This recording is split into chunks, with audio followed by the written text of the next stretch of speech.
안녕하세요. 홍채연입니다. 지난번 조문에 대해 말씀드렸습니다.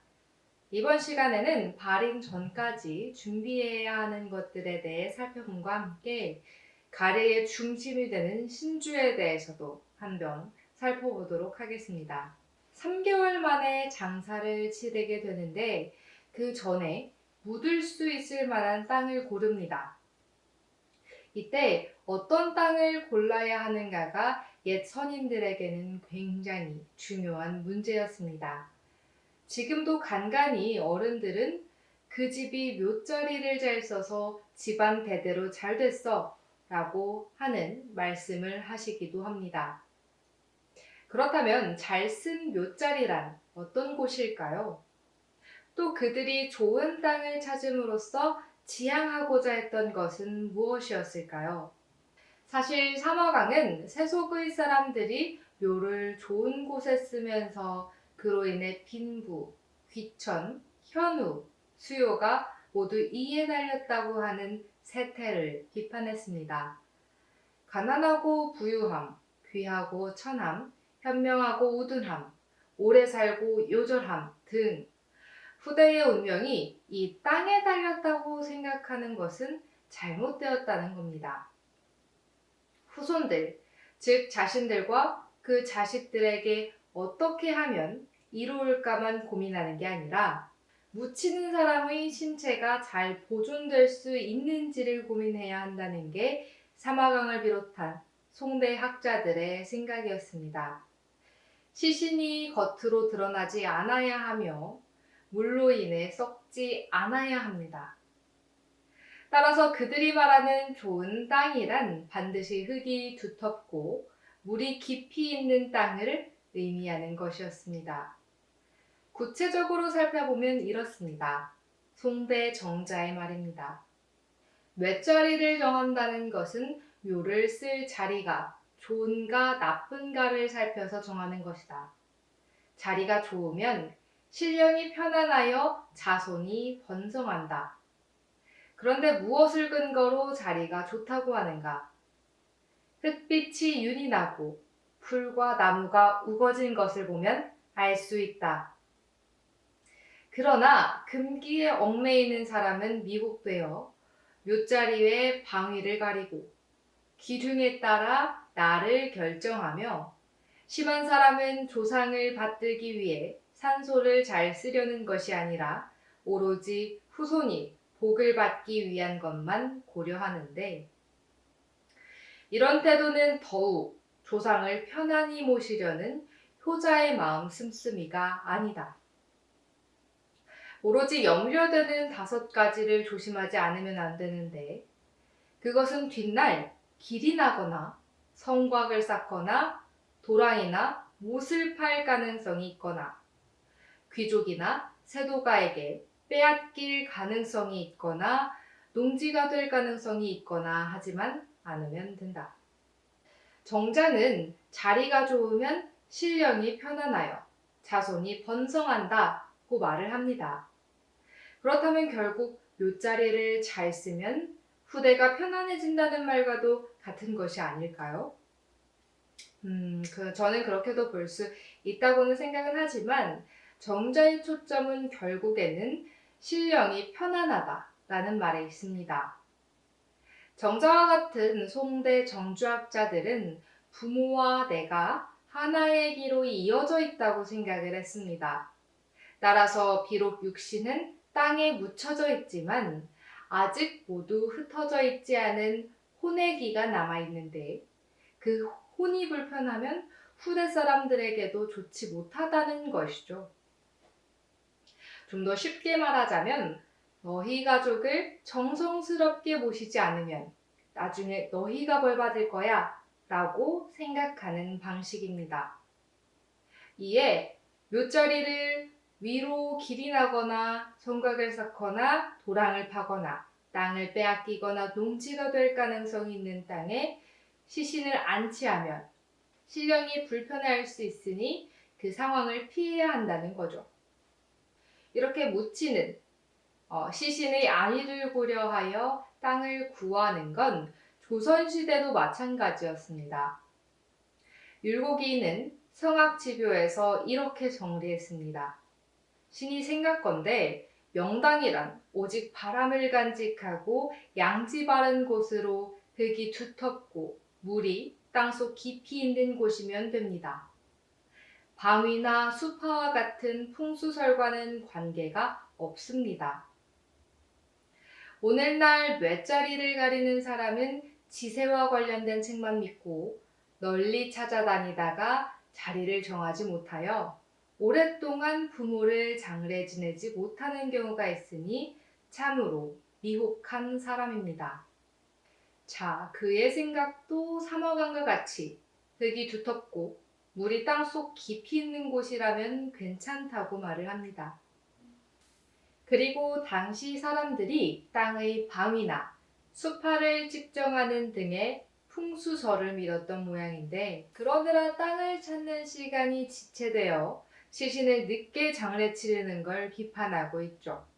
따라서 정해진 시일 내에 땅을 찾되 시신이 쉽게 상하지 않는 곳을 찾아 땅을 정하는 게 가장 올바른 처사였다고 할 수 있습니다.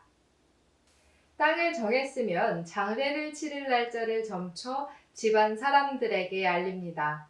그리고 집사자를 인솔하여 땅의 구덩이, 내 모서리를 팝니다.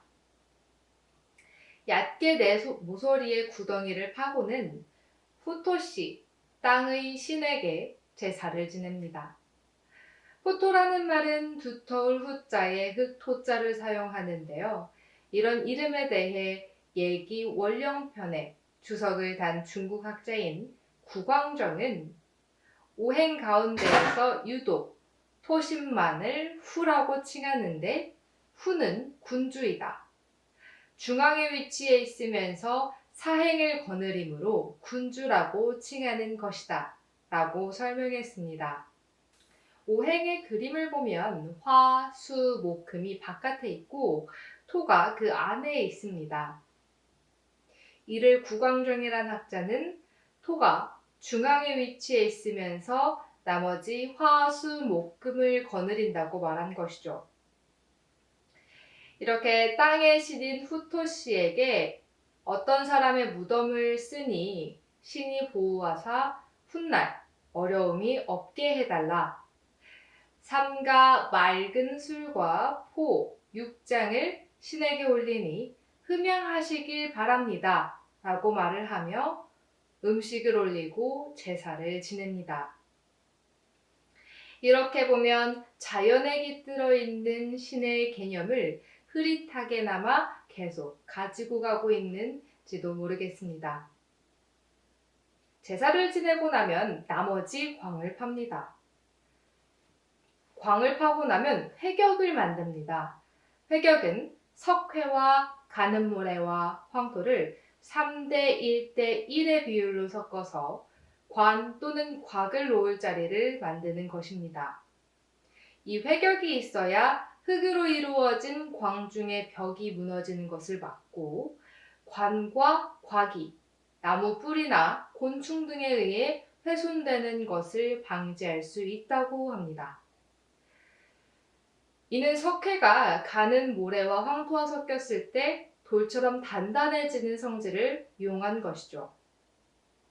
회격을 사용해 광중을 단단하게 만드는 것 또한 앞에서 좋은 땅을 고를 때와 마찬가지로 부모님의 신체를 상하지 않게 하기 위해서라고 할 수 있으며, 여기에 더해 그 묘가 쉽게 도굴이 되지 않기 위함도 있습니다.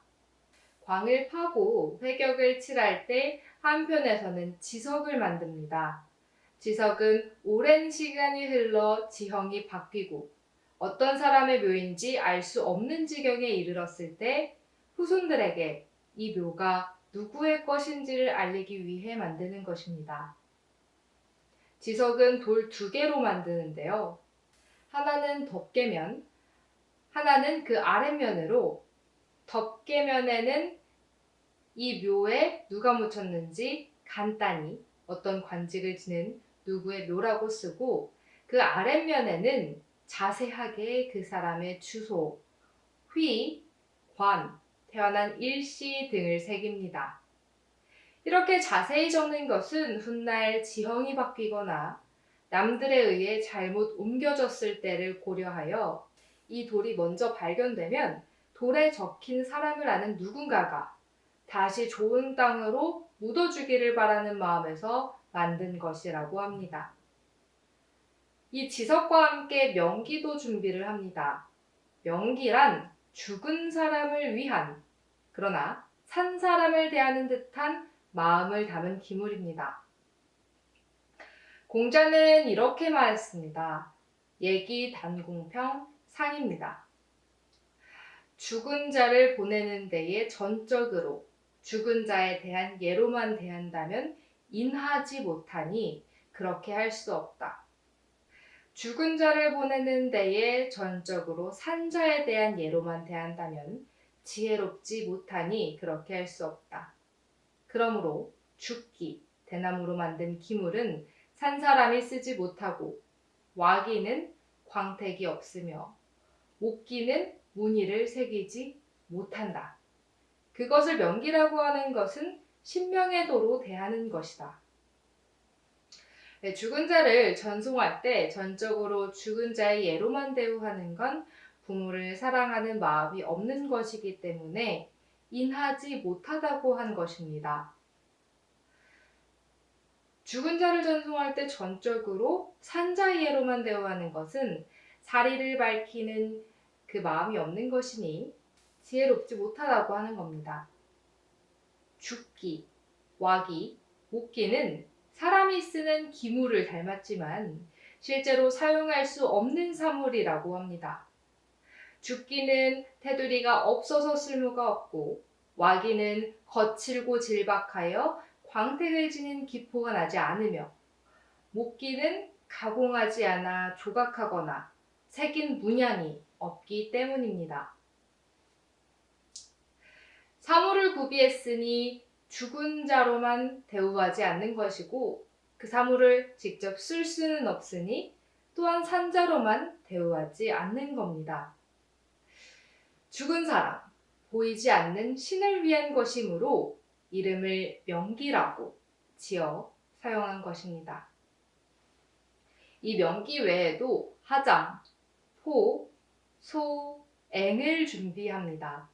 하장이란 평상, 천막, 깔개, 돗자리, 의자, 탁자 등을 말하는데요. 이것 또한 실제 사용하기 위한 사물이 아니라 무덤에 넣어 장식하기 위한 것들입니다. 따라서 명기처럼 평소의 분위기를 살리되 사용할 수 없도록 작게 만듭니다. 포는 갈대 등을 짜서 만든 용구인데요. 이는 물건을 담을 수 있도록 만듭니다. 소는 대나무를 짜서 만든 그릇으로 5개를 만들어 오고, 벼, 기장, 보리, 콩을 담습니다. 앵은 자기로 술, 초장, 육장을 담습니다. 주자가래에서는 이 하장, 포, 소, 앵을 준비하도록 적혀 있기는 하지만 후대 학자들의 입장에서 반드시 필요하지 않은 것이 있을 수 있으므로 이건 모두를 반드시 사용해줘야 되는 것은 아니라고 이야기하고 있습니다.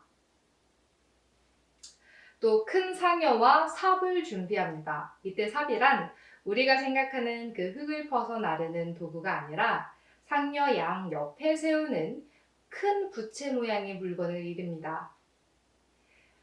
이 삽은 대부의 경우에는 불삽 혹은 운삽을 쓰고 사의 경우에는 운산만 쓸 수 있다고 하는데요.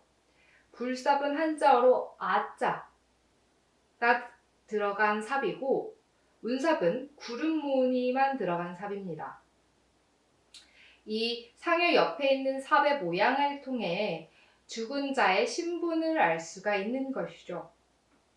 이렇게 여러 기물을 만들 때 신주를 함께 만듭니다. 신주는 관, 혼, 상, 제를 통괄하고 있는 중요한 기물입니다. 상례 때에 만들어져 제례, 관례, 혼례 때에 모두 이 신주를 모시고 중요한 일들을 치릅니다. 유학자들은 이 신주를 부모님처럼 모셨습니다. 이제 오경이의라는 후한 시대의 학자 허신이 쓴 글에 신주라는 개념을 이렇게 정리해 두었습니다. 신주는 신령을 형상화한 것이다. 효자는 장사 지내고 나면 마음을 의지할 곳이 없으므로 우제를 지내고서 신주를 세워 섬긴다. 오직 천자와 제후만이 신주가 있고 경과 대부는 신주가 없으니 존비에 차등을 둔다. 그는 신주를 신령을 형상화했다고 말하면서 신주를 만드는 이유에 대해 효자의 마음을 의지하기 위한 도구라고 설명을 했습니다. 더불어 천자와 제후만 신주가 있고 경과 대부는 신주를 두지 않는다고 차등을 두고 있죠. 신령을 형상화했다고 하는 허신의 주장은 후대로 오면서 좀 더 구체적으로 설명이 됩니다. 주자는 이렇게 말했습니다. 옛 사람들은 막 죽었을 때부터 혼을 조문하고 백을 돌아오게 하였으며 중을 세우고 신주를 설치했으니 조금이라도 그의 정신이 항상 그것들 안에서 이어지게 하려는 것이다. 이제 중이라고 하는 것은 얘기에 나오는 것으로 신주처럼 혼이 머물 수 있도록 마련한 사물입니다. 사실 우리가 생각하는 신주의 모습은 송대에 정립이 된 것이라고도 볼 수 있는데요. 주자가 신주를 만드는 법식은 이천 선생이 만든 것이지 애초에 조정해서 세운 법이 아니니 참으로 품계에 한계가 없다라고 한 말에서 그 사실을 확인해 볼 수 있습니다. 이렇게 신주가 하나의 형상을 갖기 전까지는 신을 의지할 수 있도록 하는 시동에서부터 석주, 속백, 추, 중, 복의 혼백에 이르기까지 다양한 신체, 즉 신령을 나타내는 것들이 있었다고 하네요. 어쨌든 우리는 주자가래의 신주, 정이천의 신주를 본따 사용해 왔으니 그 내용을 함께 살펴보도록 하겠습니다. 정이천은 마치 심의의 각 부분이 자연 운행과 성인이 되기 위해 학자가 가져야 할 태도를 형상화했듯이 신주를 만들 때 치수를 자연의 운행에 대응시켰습니다. 신주는 밤나무로 만드는데 계절, 날, 달, 진에서 법을 취했으니 받침이 사방 사촌인 것은 한 해에 4계절을 분떴고 높이가 1.2촌인 것은 12달을 분떴으며 몸통의 너비가 30푼인 것은 한 달의 날수를 분떴고 두께가 12분인 것은 하루의 시진을 분떴다. 여기서 시진이라는 것은 시간을 의미합니다. 정이천은 4계절, 12달, 30일, 12시진을 신주의 각각 치수에 대응을 시켰습니다. 여기서 잠깐, 왜 하루의 시간이 24시간이 아니라 12시일까요? 이는 옛날에는 하루 24시간을 나타내는데 12지를 사용했기 때문입니다. 자, 축, 인, 묘, 진사, 오미, 신유술에 이렇게 12갑자를 이용해 시간을 표시했죠. 그래서 사극을 보면 종종 자시, 축시라는 말로 시간을 가리키는 것을 볼 수 있습니다. 자연의 운행과 시간을 신주에 담은 정확한 이유에 대해서 정이천이 설명을 해놓지는 않았지만 항상 자연의 이치를 거스르려고 하지 않는 유학자들의 이념이 담겨져 있다고 추측해 볼 수는 있을 것 같습니다. 또 신주를 밤나무로 만든다고 했는데 꼭 밤나무가 없는 경우에는 견고한 나무를 사용해도 무방하다고 합니다. 대략 4대 동안 모셔지는 기물이다 보니 최대한 견고한 나무를 사용해 만들도록 한 것입니다. 이 신주는 총 3부분으로 이루어져 있습니다. 받침대, 신주 전면, 그리고 후면입니다. 저는 공부를 하기 전까지 신주가 하나의 몸체로만 만들어진 줄 알았는데요. 살펴보니 신주는 총 3개의 조각이 합쳐진 형태였습니다. 먼저 받침대는 가로, 세로가 각각 4촌이고 두께는 1촌 2푼입니다. 바닥에 구멍을 뚫어서 신주의 몸통을 끼울 수 있도록 만듭니다. 몸통은 높이가 1척 2촌이고 너비가 3촌이며 두께는 1촌 2푼 정도가 됩니다. 이렇게 만든 몸통 윗부분은 5푼 정도를 깎아서 둥글게 만듭니다. 그리고 1촌 정도 아래 앞부분을 깎아서 턱을 만든 다음 앞뒤로 쪼갭니다. 이때 전면과 후면으로 나눠지게 되는 건데요. 전면은 4푼, 후면은 8푼 정도가 됩니다. 제가 이렇게 말씀드리고 있는 푼 혹은 분, 촌, 척은 옛날에 길이를 재던 방법으로 시대마다 그 정해진 척의 길이, 자의 길이, 그리고 푼의 길이, 촌의 길이가 다 다릅니다.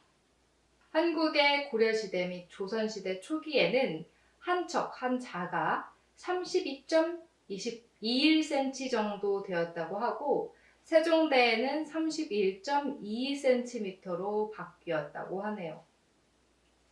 촌은 이 자, 척의 10분의 1로 3.2cm 정도 되고 분 혹은 우리나라가 푼이라고 부르는 그 도량형은 또 이 촌의 10분의 1로 0.3cm 정도 됩니다. 그러니 이 신주의 총 길이는 1척 2촌, 즉 35cm 정도 된다고 생각하시면 됩니다. 생각보다 꽤 큰 사이즈의 신주죠. 전면의 두께는 1.3cm 정도, 후면의 두께는 2.6cm 정도 되는 거죠. 이렇게만 만든다고 해서 신주가 끝이 아닙니다. 후면의 경우 함중이라는 걸 팝니다. 길이가 6촌, 너비가 1촌, 길이가 4푼 정도 되는 그 구멍을 파는데 그 안에 글을 쓰도록 되어 있습니다. 이제 어떤 누가 누구의 신주이다 이런 것을 쓰는 것이죠. 또 나란하게 양쪽에 구멍을 뚫어서 이 함중과 통하게 해야 한다고 합니다. 생각보다 정교하게 만들어져야 하는 이 신주는 모든 사람이 다 사용할 수 있는 것은 아니었습니다. 이제 앞서 살펴본 후안의 허신의 글을 살펴보면 신주를 경대부부터는 사용할 수 없다고 말을 했습니다. 정의천도 서인은 신주를 사용하지 않고 단지 패자, 즉 오늘날 위패라고 부르는 것만 쓸 수 있다고 말을 했습니다. 실제로 현대 몇몇 집안에서 가지고 있는 것을 보면 신주라기보다는 위패에 가까운 경우가 많습니다. 저희 외할아버지 댁에서 사용하시는 그것도 신주가 아닌 위패라고 불러야 하는 것이죠. 그렇다면 위패와 신주의 차이는 무엇일까요? 위패는 신주의 크기와 유사하게 만들되 다만 쪼개거나 합치거나 함중을 파지는 않아도 되는 것이라고 합니다. 어떻게 보면 세밀한 기술이 필요한 부분을 제외하고 만든 것을 위패라고 부르는 것이죠. 이렇게 위패나 신주는 신주 독에 넣어서 보관을 합니다. 여러분이 나중에 종묘에 들릴 일이 있어서 가보시면 이 신주 독이 있는 것을 보실 수 있으실 텐데요. 신주 독은 이 한 통으로 되어 있어서 위에서 아래로 이제 신주를 감싸는 형태가 있고 두 개의 창문이 붙어 있어서 이렇게 여닫는 형태가 있습니다. 중국에서부터 조선시대에 이르기까지 이 두 가지 형태 중 무엇을 쓰는 게 옳은가, 두 개를 다 쓰는 것인가 혹은 하나만 써도 되는가에 대한 논의가 꾸준히 있어 왔다고 합니다. 이제 최근에 나오는 신주를 검색해 보니까 독 이렇게 씌우는 형태가 아니라 아예 신주 혹은 위패 자체에 두 개의 문을 달아서 열고 닫는 형태를 취하고 있기도 했습니다. 이는 위패의 형태와 위패를 감싸고 있는 독의 형태가 합쳐진 것이라고 할 수 있겠네요. 지금까지 장례를 치르기 위해 준비해야 하는 것들을 살펴보았습니다. 땅을 정하고 굴을 파는 것에서부터 앞으로 100년간 모셔야 하는 신주를 만드는 방법, 거기에 담긴 의미까지 한번 살펴보았습니다. 신주는 사실 그것을 만드는 제도가 자연의 운행에 대응해 있는 점도 재밌지만 이 신주를 어떻게 모실 것인가에 대한 여러 논의도 재미있는 것들이 참 많이 있습니다. 나중에 기회가 된다면 이런 여러 가지 논의도 정리해서 함께 살펴보면 참 좋겠습니다.